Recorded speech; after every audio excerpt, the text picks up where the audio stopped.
अनि यति धेरै प्रश्न छ्याङ्ग भएको मान्छे आफ्नै पुलिस आफ्नै कार्यकर्ता यिनीहरूलाई भिडाएर कुटाएर यहाँसम्म किन लिएर जानुभयो? त्यो पनि त एउटा दुर्घटना हो। अब हेर्नुहोस्, अप्ठ्यारो महसुस भएको छ अहिले? मलाई त त्यस्तो भयो। मैले हिजो संसदीय दलको बैठक, ठिक तपाईँले ठिक ठाउँमा उठाउनु भयो, मैले संसदीय दलको बैठकमा सडकमा आन्दोलन गरेर खबरदार नेपालको राष्ट्रिय स्वाधीनता स्वतन्त्रता सङ्कुचित हुन नपाओस्, राष्ट्रघात हुन नपाओस् भनेर गर्ने आन्दोलनकारीलाई मैले धन्यवाद भनेको छु। उहाँहरूले राष्ट्रियताप्रति सजग भएर सडकमा गएर आवाज उठाउनेहरू, हामीले विपक्षमा भोट हाल्छौँ है यो यथास्थितिमा त हामी पास गर्दैनौँ भने त मै हो नि अस्तिसम्म, हामी त्यसो भनेर त्यहाँ बहस गर्नेहरू या तपाईँ पत्रकार साथीहरूले विभिन्न कोणबाट चाहिँ विषयलाई विचारलाई सम्प्रेषण गर्न मद्दत गर्ने सबैलाई मैले धन्यवाद भनेको छु। किनकि यो सबैको त्यो मेहनत नभएको भए यो चाहिँ व्याख्यात्मक घोषणासम्म आउने थिएन। त्यसकारण यसको सम्बन्ध त्यहाँ छ है मित्र, तपाईँहरू ख्याल गर्नु होला। त्यो सबै भएपछि अमेरिकाले पनि कहीँ न कहीँ अलिकति नयाँ वे आउट त दिन पर्यो त, नेपाल त बडो नराम्रोसँग विभाजित र आन्दोलित पो हुने हो कि भन्ने अमेरिकनहरूलाई पनि लाग्यो, नेपाली कङ्ग्रेसलाई पनि लाग्यो। हामी त त्यहाँ छँदै थियौँ, हामीले त त्यही बहस गरिराखेकै थियौँ। त्यो सबैले गर्दा पनि अब सम्झौताको अङ्ग कानुनी हैसियत सहित यो व्याख्यात्मक घोषणा एट्याच हुन पुग्यो।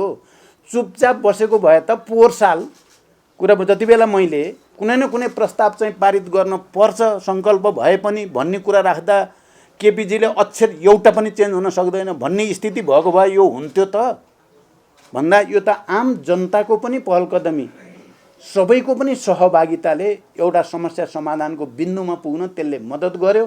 त्यसकारण मैले आधिकारिक रूपमा पनि आन्दोलनमा सहभागी सबैलाई पनि धन्यवाद भनेको छु। उहाँहरूको पनि योगदान छ यो घोषणासम्म ल्याउन, र यो एउटै बनाइयो नि त अब त प्रस्ताव त, अब त नेपालको त सार्वभौम प्रतिनिधि सभाले त्यो सम्झौता र यो घोषणालाई एकैचोटि पास गरेको छ नि, दुईटा अलग अलग प्रस्ताव बनाएर होइन। त्यहाँ यो त अभिन्न अङ्ग बनि नै सक्यो। यो बनाउन मद्दत गर्ने सबैलाई मैले हृदयदेखि धन्यवाद भनेको छु।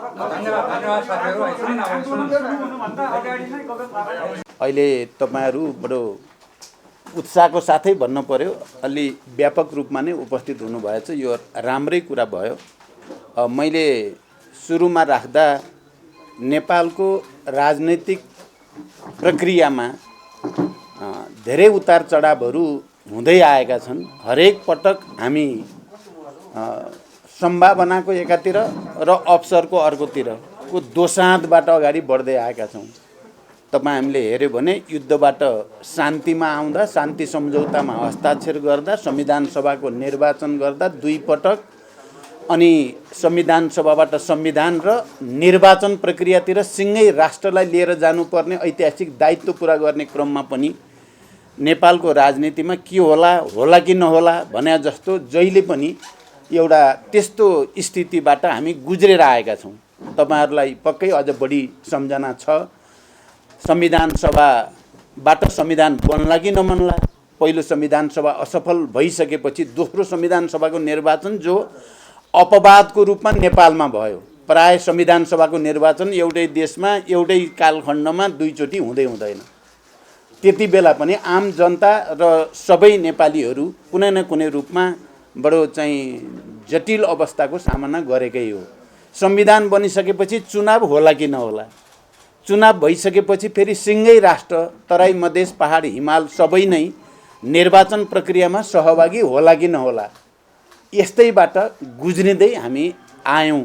र यही प्रक्रियामा गत सालदेखि फेरि संविधान माथि नै घात हुने हो कि लोकतन्त्र र लोकतान्त्रिक मान्यता र गणतन्त्रमाथि नै घात हुने हो कि भन्ने एउटा बडो चाहिँ जटिल परिस्थितिबाट हामी सबै गुज्र्यौँ। तपाईहरूलाई थाहा छ, हामीले गैर संवैधानिक, असंवैधानिक र अलोकतान्त्रिक कदम भनेर त्यति बेला नेकपाकै सरकार हामी पनि थियौँ। उसको कदम र त्यो सरकारको कदमका विरुद्ध हामीले आन्दोलन गर्नुपर्ने, पार्टी भित्रै पनि सङ्घर्ष गर्नुपर्ने, पार्टी बाहिर पनि सङ्घर्ष गर्नुपर्ने स्थिति बन्यो। र एउटा ठुलो अपेक्षासहित अब देशमा सायद राजनैतिक स्थिरता हुन्छ र विकासले एउटा नयाँ गति लिन्छ भन्ने जो अपेक्षाको साथ वाम गठबन्धनलाई झन्डै 2/3 बहुमत जनताले मत दिएको थियो, त्यो पनि असफल भएर अब फेरि के होला भने जस्तो स्थितिबाट हाम्रो समाज गुज्रिन गयो। धेरै ठुलो जनताको बल, बुद्धिजीवीहरू, पत्रकार, हामी सबै नेपालीहरूले असंवैधानिक र अलोकतान्त्रिक कदमका विरुद्ध त्यसलाई प्रतिगमन भनियो, प्रतिक्रान्तिका विरुद्ध आन्दोलन पनि भनियो र सबैको जोडबलले अन्तत प्रतिनिधि सभा फेरि विघटित भएको पनि पुनर्स्थापित भयो। अब त केही होला भनेको केही महिना नबित्दै फेरि विघटन भयो, फेरि के होला भन्ने जस्तो स्थितिबाट गुज्रियो र हामीले एउटा नयाँ राजनीतिक गठबन्धन बनाउने लेभलसम्म आयौँ। तपाईहरुलाई यो पनि थाहा छ, त्यो गठबन्धनको बनाउने बेलाको मुख्य मान्यता भनेको हामीले स्थापित गरेको यसले संविधानको रक्षा अनि लोकतान्त्रिक गणतन्त्रको रक्षा र राष्ट्रियताको रक्षा, यी तीनटा मूलभूत विषयमा ध्यान केन्द्रित गरेर नै हामीले गठबन्धन बनाएका थियौँ र त्यो गठबन्धनलाई प्रतिनिधि सभाको बहुमत सदस्यहरूको समर्थन प्राप्त भयो। बहुमत सदस्यहरूको हस्ताक्षर सहित हामी राष्ट्रपति कहाँ पुग्यौँ। बहुमत सदस्यको हस्ताक्षर सहित हामी अदालत पनि जानुपर्ने स्थिति आयो। यो सबै प्रक्रिया पनि हामी सबैले अब के होला भने जस्तो भइ नै राख्ने, घटना के होला प्रति घटना के होला भने जस्तो अवस्थाबाट गुज्रिँदै हामी अगाडि बढ्यौँ र गठबन्धनको सरकार बनिसकेपछि हामीले साझा न्यूनतम कार्यक्रम बनायौँ र त्यो साझा न्यूनतम कार्यक्रम पनि सर्वसम्मतले बनायौँ। सरकार गठन भयो, कामहरू सुरु भयो। अब त चाहिँ स्थिरता लिने र अब फेरि एउटा नयाँ निर्वाचन प्रक्रियातिर गठबन्धन सरकारले नेतृत्व गर्छ होला भनिराखेको बेलामा फेरि यो एमसीसी प्रोजेक्टको विषयलाई लिएर निकै ठुलो विवाद, बहस, अन्यल चाहिँ आदि इत्यादि धेरै भए। त्यो धेरै मध्ये चाहिँ अब यो प्रक्रियामा चाहिँ सबभन्दा बढी चाहिँ माओवादी केन्द्र र त्यसको नेतृत्वको हैसियतले म माथि थुप्रै खालका टिप्पणीहरू पनि भए, त्यो तपाईहरु सबैलाई थाहा छँदैछ। र अन्तत फेरि हामी हिजोसम्म आइपुग्दा यसलाई एउटा निकास दिइएको छ। यो निकास दिनु अगाडि राजनीतिमा फेरि एकचोटि के होला के नहोला, यो गठबन्धन बच्ला या नबच्ला, यो सरकार बच्ला या नबच्ला, अर्को समीकरण बन्ने हो कि या के हुने हो भने जस्तो स्थिति थियो। हिजोबाट आधारभूत रूपले र मूलभूत रूपले अहिलेका लागि ती सबै अन्यलहरू अन्त्य भएका छन् र गठबन्धन कायम रहन्छ, सरकार अगाडि बढ्छ। अब हामी निर्वाचन प्रक्रियातिर जान्छौँ भन्ने कुरा स्पष्ट भएको छ। मैले यति संक्षिप्त झलक तपाईहरुको अगाडि राखेँ। अब त्यसपछि म दोस्रो विषय के राख्न चाहन्छु भने एमसीसी को विषय। त्यसो त सुरुमा हाम्रै पार्टीको नेतृत्वको सरकार भएको बेलामा नै यो एमसीसी प्रोजेक्ट बारे छलफल बहस सुरु भएको हो। त्यसपछि विभिन्न सरकारहरू हुँदै चाहिँ जाने क्रममा पछिल्लो चोटि खास गरी नेकपाकै सरकार भएको बेलामा चाहिँ यो विषय विवादित हुन पुग्यो। पहिला त हामी सबै खुसी थियौँ, ल अमेरिकी सरकारले एमसीसी मार्फत नेपाललाई अनुदान रकम झन्डै 55 अरब दिने भन्ने कुराले कसलाई खुसी लाग्दैन, सबैलाई खुसी लाग्ने नै कुरा भयो। हाम्रो पूर्वाधार विकासको निम्ति, ट्रान्समिसनको निम्ति अनुदानको रूपमा त्यत्रो पैसा आउँछ भनेपछि कसैको पनि विमति पनि थिएन, विवाद पनि थिएन। यो त राम्रो कुरा भयो भन्ने नै थियो। तर नेकपाको सरकार भएपछि यो विवादमा त्यति बेला अलि गम्भीर ढङ्गले आयो जति बेला यो सम्झौता एमसीसी प्रोजेक्टलाई आईपीएस को अंग भनेर भनियो। स्वयं अमेरिकाका केही मन्त्रीहरूले स्टेट डिपार्टमेन्टका केही डकुमेन्टहरूमा त्यो कुरा आइसकेपछि एक त दोस्रो नेपालका तत्कालीन परराष्ट्र मन्त्री प्रदीप गेवाली चाहिँ 25 वर्षपछि नेपालको तर्फबाट अमेरिकाको औपचारिक भ्रमण गर्ने पहिलो परराष्ट्र मन्त्री हुनुहुन्थ्यो। उहाँ गएपछि चाहिँ नेपाल पनि आईपीएसकै सदस्य भयो भन्ने खालको समाचार बाहिर आयो र त्यसपछि यो विषय अझ बढी विवादमा तानियो, बहसतिर तानियो। त्यसपछि पहिला ओरिजिनल यो सहमति हुँदा यसलाई पार्लियामेन्टबाट रेटिफिकेसन गर्नुपर्ने अनुमोदन गर्नुपर्ने भन्ने केही पनि प्रावधान थिएन। 2019मा गएर चाहिँ नेपाल कम्युनिस्ट पार्टीकै सरकार भएको बेलामा रेटिफिकेसन गर्ने भन्ने भएपछि र यसलाई कानुनी हैसियत दिने भनेपछि र त्यसपछि यो अझ बढी विवादित हुन पुग्यो र बहस अगाडि बढ्यो। पत्रकार साथीहरू, मलाई अब यो मेरो लागि खुसीको कुरा पनि छ र बडो चाहिँ अप्ठ्यारो कुरा पनि हो। नेपाल कम्युनिस्ट पार्टी नेकपाको त्यति बेलाको पार्टीमा कार्यकारी अध्यक्षको हैसियतले केन्द्रीय समितिको बैठकको मैले एक्लैले अध्यक्षता गरेको एक मात्र बैठक थियो, चाहिँ केन्द्रीय समितिको बैठक। तपाईँहरूलाई थाहा छ, राष्ट्रिय सभागृहमा त्यो बैठक सञ्चालित थियो र त्यो बैठकमा यो एमसिसीको विषयमा हाम्रो काफी बहस भयो। पार्टी केन्द्रीय कमिटीमा केपी ओली समेत भएको केन्द्रीय कमिटीमा भयो र मेरै अध्यक्षतामा मैले यसको अझ गम्भीर अध्ययन गरेर मात्रै यसको बारेमा निचोडमा पाउनु उचित हुन्छ। यद्यपि केन्द्रीय कमिटीको अत्यधिक बहुमत एमसिसी विवादित छ, यसलाई केही यथास्थितिमा पारित गर्न सकिँदैन भन्ने मत त धेरैको थियो, तर मैले यसलाई अझ गम्भीर अध्ययन गरेर मात्रै निचोडमा पुग्न उचित हुन्छ भनेर कमरेड झलनाथ खनालको नेतृत्वमा अनि भीम रावल र प्रदीप गेवाली समेतको चाहिँ कार्यदल बनेको कुरा पनि तपाईँहरूलाई थाहा छ। म यसकारण मैले यसलाई अलि बढी जोड दिन्छु कि मेरै अध्यक्षतामा बसेको केन्द्रीय कमिटीको बैठकले यो बारेमा पार्टीमा बहस गरायो र यसको बारेमा समुचित निष्कर्षमा पुग्नको लागि भनेर कार्यदल बन्यो र कार्यदलले आफ्नो ढङ्गले अध्ययन गरेर जो निचोड दियो त्यो निचोड यो एमसिसी प्रोजेक्टलाई खारेज गर्ने भन्ने त थिएन, होइन, तपाईँहरूले थाहा पाइसक्नु भएकै होला। तर यसमा केही विषयहरू चाहिँ अलिक गम्भीर प्रकृतिका छन्। त्यसकारण यो आइपिएससँग सम्बन्धित कुरा, नेपालको संविधान र एमसिसी कानुनसँग सम्बन्धित कुरा, नेपालको जमिन र अन्य चाहिँ प्राकृतिक साधन स्रोतको स्वामित्वसँग सम्बन्धित कुरा, अनि त्यसमा काम गर्ने अफिसियलसँग सम्बन्धित कुरा, यी केही चाहिँ यस्ता विषय छन् जुन विषयमा चाहिँ परिमार्जन या संशोधन नगरिकन चाहिँ पास गरियो भने यो नेपालको राष्ट्रिय हितमाथि चाहिँ आघात हुन्छ भन्ने सुझाव सहितको प्रतिवेदन त्यो दिएपछि चाहिँ विवाद नयाँ चरणमा प्रवेश गर्यो। त्यति बेला नेकपा भित्रै पनि हामी सचिवालयमा भएका, केन्द्रीय कमिटीमा भएका अत्यधिक बहुमत यसलाई परिमार्जन र संशोधन नगरी पारित गर्न हुँदैन भन्नेमा पर्यौँ। प्रधानमन्त्री केपी ओली चाहिँ फेरि एज इट इज नै पारित गर्नुपर्छ भन्नेमा पर्नुभयो। 7 जनाको चाहिँ 9 जनाको सचिवालय थियो त्यो नेतृत्वको टिम, त्यसमध्ये 7 जना चाहिँ यसलाई परिमार्जन र संशोधन गरेर मात्रै पारित गर्नुपर्छ भन्नेमा थियौँ हामी। केपीजी र अर्को एकजना मात्रै, अहिले म नाम लिन चाहन्न, उहाँहरू चाहिँ होइन जसरी पनि पारित गर्नुपर्छ भन्ने थियो र यो बहस नेकपा भित्र पनि चल्यो, बाहिर समाजमा नै चल्यो, राजनीतिक दलहरूमा चल्यो, सबैतिर चलिरहेको बेलामा पहिलोचोटि मैले नै के एउटा कुनै प्रस्ताव हाम्रो पार्लियामेन्टबाट पारित गरेर सङ्कल्प भनौँ या अर्को कुनै नाम दिएको प्रस्ताव चाहिँ पारित गर्यो भने चाहिँ त्यसपछि एमसिसी प्रोजेक्टलाई अगाडि बढाउन सहज हुन्छ कि भनेर पहिला विचार राखेको मैले हो।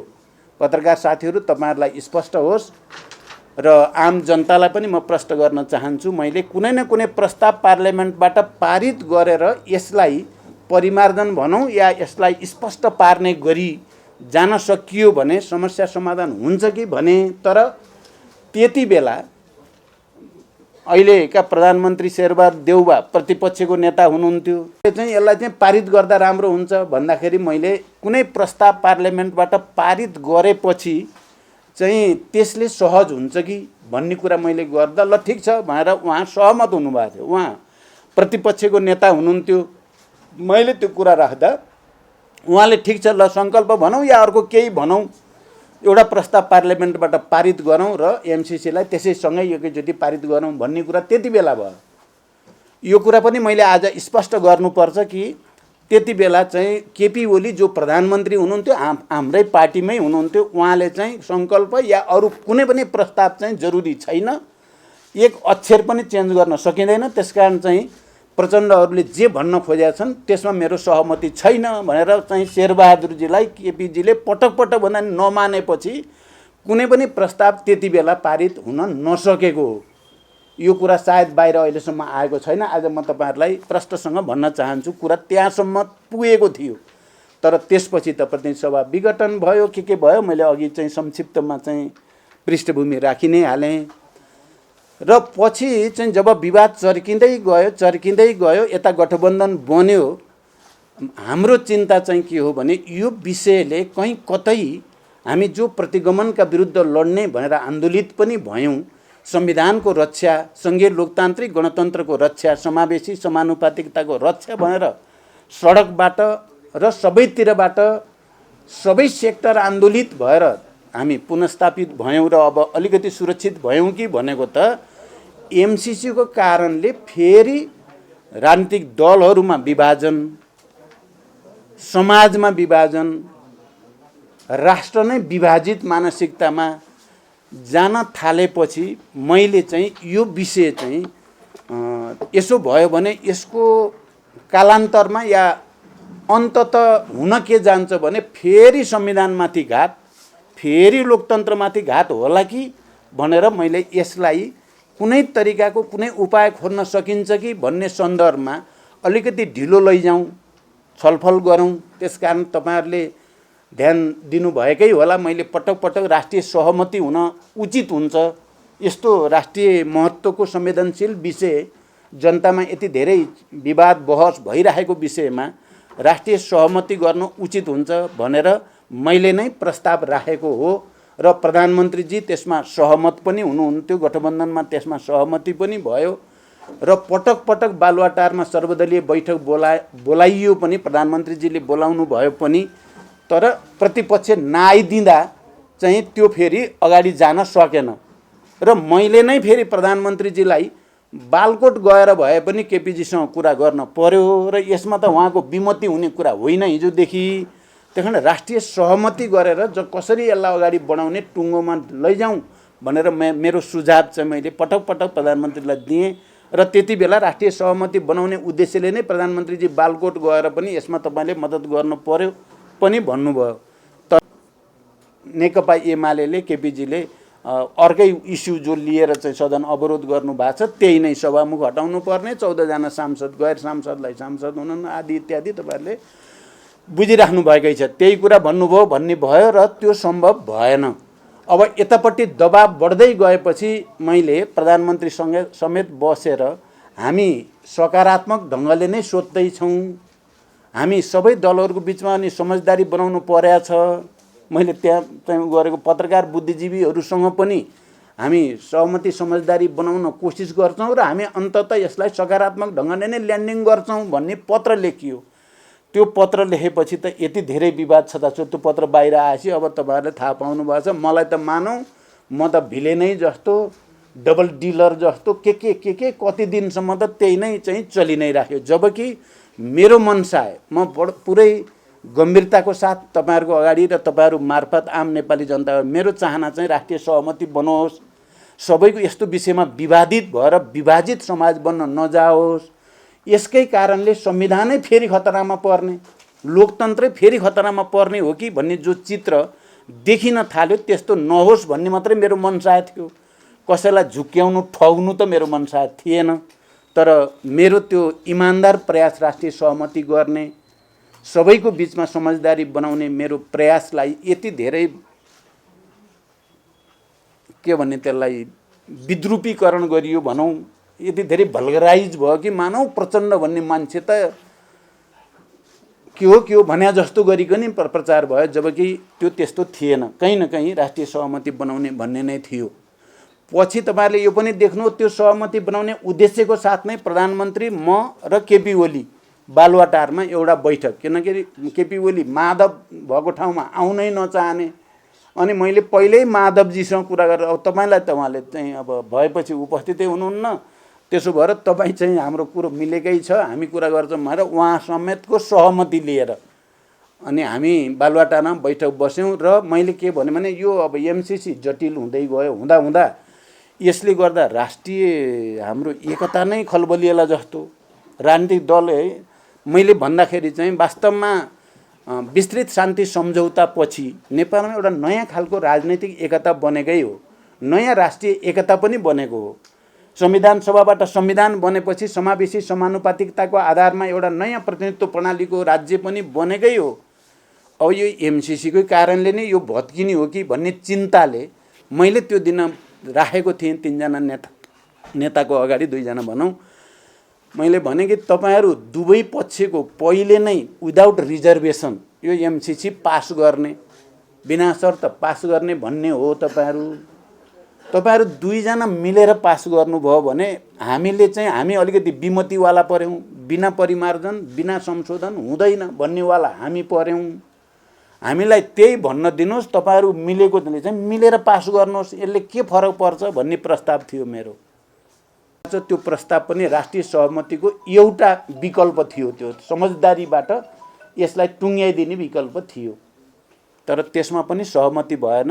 खास गरी एमाले केपी ओलीजीको सदन नखुली हुँदैन, चाहिँ सांसद नहटाइ हुँदैन, सभामुख नहटाइ हुँदैन भन्ने एकहोरो रटले गर्दा यो समस्या सहज ढङ्गले समाधान हुने देखिएन। त्यसपछि अब सडकमा पनि आन्दोलनहरू चाहिँ देखि नै गयो, बढ्दै जान थाल्यो। विवाद पार्टीहरूभित्र पनि विवाद बढ्दै जान थाल्यो र अन्तिमतिर आउँदा मैले अब यसलाई टुङ्ग्याउनतिर लाग्दैछु। अन्तिमतिर आउँदा मेरो चाहिँ दिमागमा त के हुने भयो भने मैले के चित्र देख्न थालेँ भने यो विषयलाई हामीले ठिक ढङ्गले ह्यान्डल गरिएन भने शान्ति सम्झौता पनि दुर्घटनामा पर्ने चित्र देखेँ मैले। धेरै ठुलो कुरा हो यो।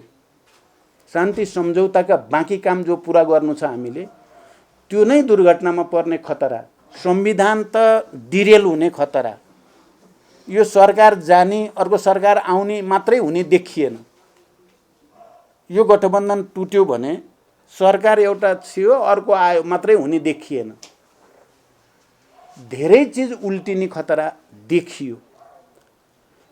त्यसो भएपछि हामीले भन्यो, हामीले त पोजिसन पहिला एउटा कुरा के भएको थियो गठबन्धनभित्र र प्रधानमन्त्रीजीसँग भने अब यहाँ त हाम्रो विमति रहिराखेकै छ एमसिसी बारे, त्यसकारण हामीले एउटा शब्द त्यहाँ प्रधानमन्त्रीजीले र मैले प्रयोग गरेका थियौँ र त्यसमा भएको थियो एग्री टु डिसएग्री गरौँ, गठबन्धन पनि नतोडौँ, तपाईहरू विपक्षमै मत हाल्ने त विपक्षमा मत हाल्ने भनेका थियौँ हामीले। तपाईहरू विपक्षमै हाल्नुहोस्, हामी पक्षमा हाल्छौँ, जिते ठिकै छ, हारे पनि ठिकै छ, गठबन्धन चाहिँ नतोड्ने भन्ने एउटा जेन्टलम्यान एग्रिमेन्ट जस्तो भयो। शब्द प्रयोग गर्यो एग्री टु डिसएग्री, असहमत हुन सहमत हुने भन्ने गरेर उठियो। तर यो चिज त्यति सजिलो थिएन, यो चिज त्यति सजिलो थिएन। 1-2 दिन त हामीले त्यसलाई प्र्याक्टिस गर्न सकिन्छ कि भनेर कोसिस गरियो, तर त्यस्तो भएन। बरु अब फेरि त्यो कता अगाडि बढ्यो भने गठबन्धन तोड्ने, अर्को समीकरण बनाउने, सरकार बदल्ने आदि इत्यादितिर चाहिँ अगाडि बढ्न थाल्यो। बढेपछि चाहिँ यो त फेरि चिन्ताको विषय फेरि उही पुरानो ठाउँमा जाने खतरा आइसकेपछि हाम्रो पार्टीमा भएका छलफलहरूमा मैले प्रस्ताव राखेँ कि उपाय खोज्नुपर्छ है। हामीले एकहोरो चाहिँ भनेर सम्पूर्ण यो प्रक्रियालाई दुर्घटनामा जाने खतरातिर धकेल्न सकिँदैन। सकारात्मक केही उपाय छ भने हामीले त्यतापट्टि सोच्नुपर्छ भनेर मेरो दिमाग अब कहाँ गयो, अघिको कुरालाई यहाँहरूले सम्झिनु भयो होला। एउटा प्रस्ताव पारित गरौँ पार्लियामेन्टबाट भन्ने मैले पोहोर सालै जे भनेको थिएँ, मेरो क्लिक अब त्यहाँ भयो। त्यतापट्टि एउटा प्रस्ताव केही हुन्छ कि भन्ने भयो।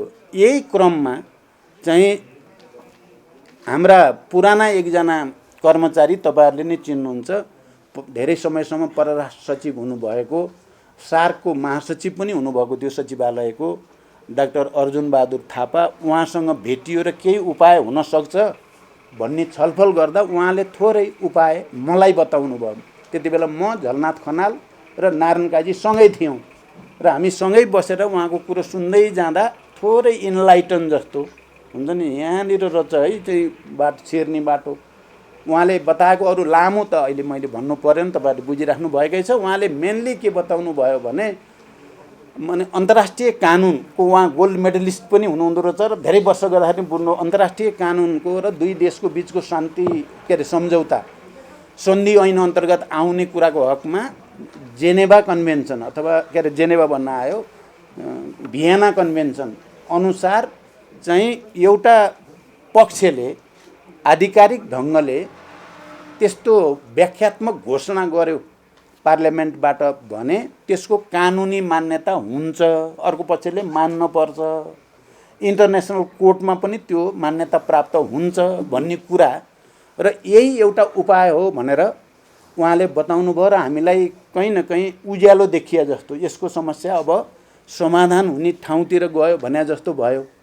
लगत्तै पछि हाम्रो फेरि लेफ्ट बुद्धिजीवीहरू कानुनविदहरूसँग पनि कुरा भयो, खास गरी गोविन्द बन्दी यो सम्बन्धी इन्टरनेसनल ल सम्बन्धी उहाँको पनि अलि राम्रै दखल छ। उहाँले पनि यो चाहिँ बाटो छ, भियना अभिसन्धि अनुसार यसो गर्न सकिन्छ भनेर उहाँले अनि अलि विस्तारपूर्वक पनि बताउनु भयो, त्यहाँ पनि देखियो। त्यही क्रममा गगन थापाहरू पनि यो विषयमा लागिरहेको पनि थाहा पाइयो र त्यहाँ पनि कुरा गरियो। गरेपछि यसलाई बिना शर्त जस्ताको तस्तै यथास्थितिमा सम्झौता अनुमोदन गर्नु नपर्ने एउटा घोषणासहित गर्दा त्यसले कानुनी मान्यता प्राप्त गर्ने रहेछ। यो महाकालीमा गरे जस्तो सङ्कल्प हुने रहेनछ। यहाँ कतिले महाकाली जस्तै हो, यो केही नै होइन भन्ने छन्, त्यो होइन रहेछ भन्ने भएर यहाँ मलाई एकजना चाहिँ विद्वान चाहिँ कानुन व्यवसायी भनौँ या चाहिँ अधिवक्ताले मलाई एउटा चिठी दिनुभयो र यसले मेरो लागि चाहिँ निकै ठुलो मनोबल यसले दियो मलाई। यो तपाईँहरूले चिन्नु पनि हुन्छ, के अरे डाक्टर सूर्य प्रसाद सुवेदी भन्ने जो लन्डनमा बस्नुहुन्छ र ख्यातिप्राप्त अन्तर्राष्ट्रिय लयरको रूपमा हुनुहुन्छ। उहाँ इन्टरनेसनल लकै उहाँ चाहिँ एउटा विद्वान हो, चाहिँ स्थापित व्यक्तित्व हो जसलाई विश्वका विभिन्न देशले बोलाउँछन्। उहाँलाई एउटा नेपालीको छोरा भए पनि उहाँ ख्यातिप्राप्त हुनुहुन्छ। उहाँले मलाई सुझावको रूपमा मेरै नाममा चिठी लेख्नु भएको छ, यो कन्फिडेन्सियल भनेर। यो चिठी छ तपाईँको 4 पेजको र यो 4 पेजको चिठीले चाहिँ पुरै कन्फिडेन्स दिन्छ कि यो एमसिसीलाई यथास्थितिमा पारित नगर्ने कानुनी अन्तर्राष्ट्रिय रूपले मान्यता प्राप्त कानुनी बाटो छ्याङ्ग पार्नु भएको छ उहाँले। यो छ, यसो गर्यो भने चाहिँ मतलब अर्को पक्षले पनि मान्न पर्छ, एक्सेप्ट गर्नुपर्ने हुन्छ। गरेन भने स्वतः खारेज हुने ठाउँमा पुग्छ, त्यो प्रोजेक्टै खारेज हुने ठाउँमा पुग्छ भन्ने कुरालाई उहाँले कानुनी रूपले, यो पोलिटिकल भन्दा नि कानुनी रूपले त्यो कुरा क्लियर गरेपछि अनि मेरो चाहिँ कम्तीमा पनि मैले जसले परोदेखि अलिअलि उपाय केही छ कि पार्लियामेन्टबाट प्रस्ताव पास गरेर भन्नेवाला परेमा पहिलो। अहिले रामचन्द्र पौडेलले हिजो पनि भन्नुभयो हाम्रो गठबन्धनको बैठकमा, तपाईँले हो नि यो सुरु गरे त भन्नुभयो। हो त म त राष्ट्रिय सहमति बनाउने कसरी होला भन्ने चिन्ता हो, सबै चिज उल्टिने हो कि भन्ने चिन्ताले हो भने मैले। र यो भएपछि हाम्रो पार्टीको चाहिँ लिडरसिपका चाहिँ सिनियर लिडरहरूको बैठकमा मैले यी सबै तर्कको आधारमा अब दायाँ बायाँ गर्न हुँदैन, देशलाई दुर्घटनामा जान दिन हुँदैन। अब हामीले एउटा इन्टरप्रिटेटिभ चाहिँ डिक्लेरेसन अथवा व्याख्यात्मक घोषणा सहित एमसिसीमा जोडेर एकैचोटि पारित गरियो भने त्यो त्यसको अङ्ग बन्छ। त्यही बिचमा फेरि केही साथीहरूले अमेरिकन दूतावासमा गएर कुरा पनि गर्नुभयो, यो एक्सेप्ट हुनसक्छ भन्ने सङ्केत पनि आयो।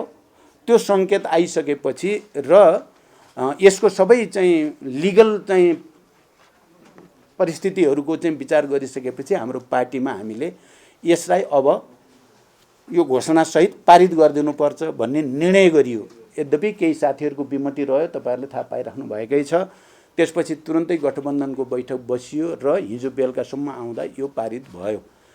र मलाई चाहिँ र हाम्रो पार्टीलाई, किनकि म शान्ति सम्झौताको एउटा हस्ताक्षरकर्ता हुनुको नाताले संविधान सभाबाट संविधान बनाउन धेरै नै मेहनत गर्ने एउटा पात्र हुनुको नाताले पनि संविधान बनिसकेपछि निर्वाचन गराउन तराई मधेसदेखि सबैलाई चाहिँ एक ठाउँमा ल्याउन धेरै मेहनत गरेको पात्र हुनुको पार्टी हुनुको नाताले र अहिले फेरि राष्ट्रिय सहमति भत्किन्छ कि भन्ने चिन्ताको साथ मैले कहिले चिठी लेखेर हुन्छ कि कहिले के गरेर हुन्छ कि भनेर भन्दै गरेको नाताले पनि हिजो यो पारित भएपछि म निकै खुसी छु।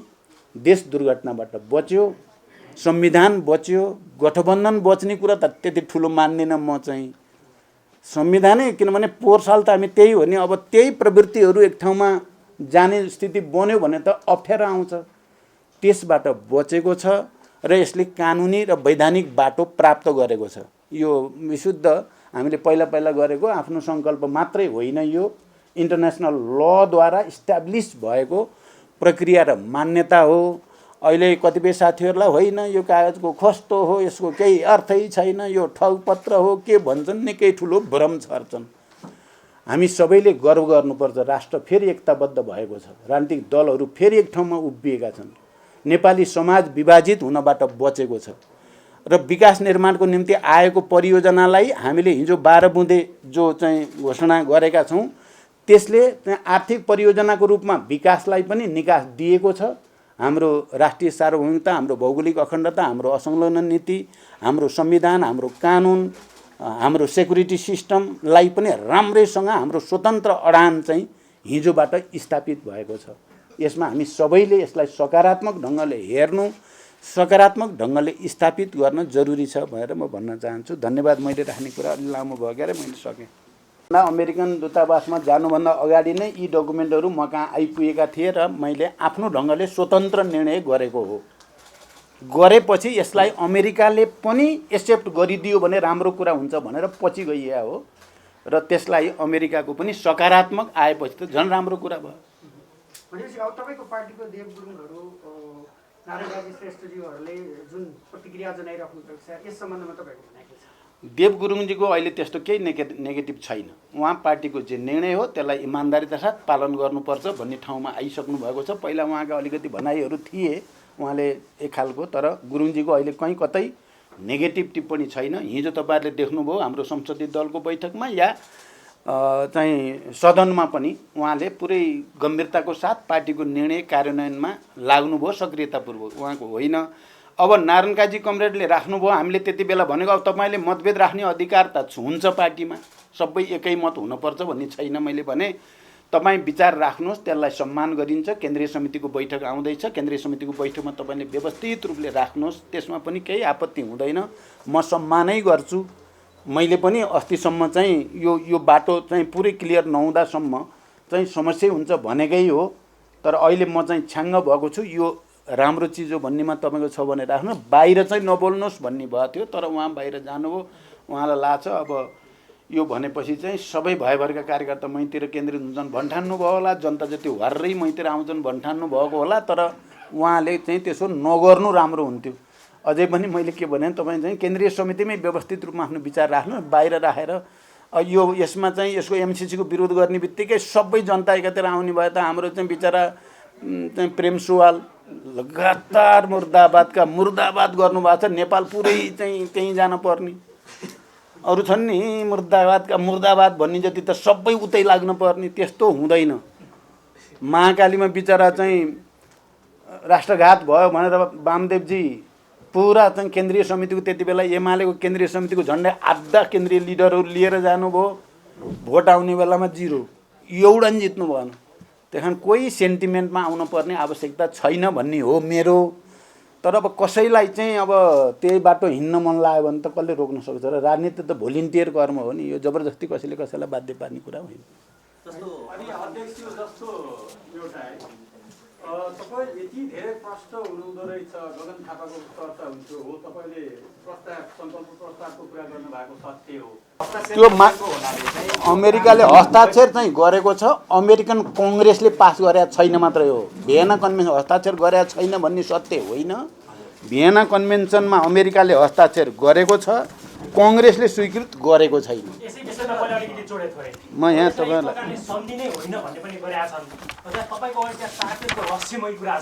रहस्यमय छैन, सिधै छ।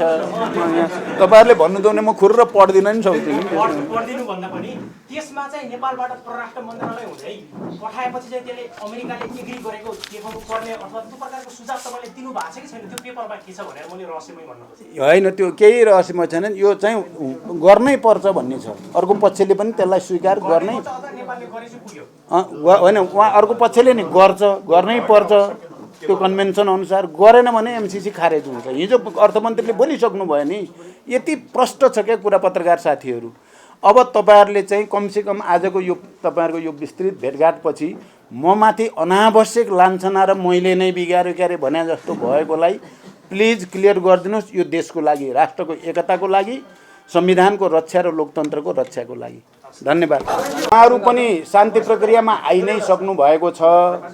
उहाँहरूसँग भएका हिजो केपी ओलीजीले गरेका सम्झौता अनुसार उहाँहरूलाई चाहिँ उन्मुक्ति दिने सबै कुरा गर्नुपर्छ।